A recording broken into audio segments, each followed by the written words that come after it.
Now, the Institute has been around for about 10 years, and some very important work has been done during that time. But as recently as this week, it would appear there seems to be more work to do here. Lorraine, I don't think there's any question, but in the last 10 years that things have gotten worse and actually much worse. These are serious times, these are serious challenges, and the events at the Capitol on January 6th should be a wake-up call for all of us.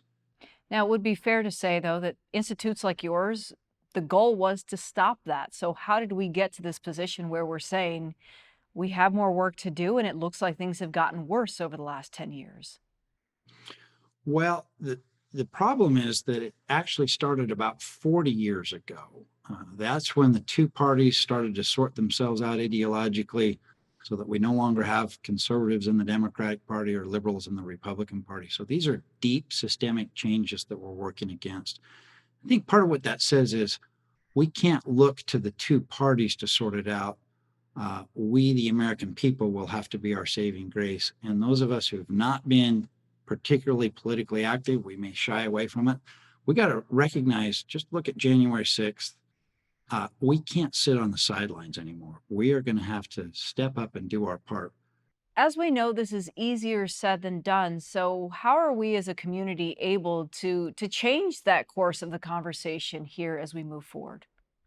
The most important things we can do as everyday citizens are not easy, but they're simple.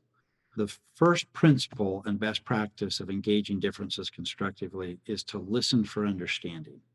I don't know about you, but when I'm in a relationship where the tensions start to rise, I start listening for the whole in what they're saying and how I'm going to respond rather than trying to really understand it. Of course, that doesn't get us anywhere. So if we can really try to take the time and the effort and attention to try to genuinely understand the other side and listen to them, then we're going to reach better understanding. That's one step. But a second step is they're also more likely then to listen to us. If we can both listen and advocate with respect and not ridicule as everyday Americans, we are going to be better off.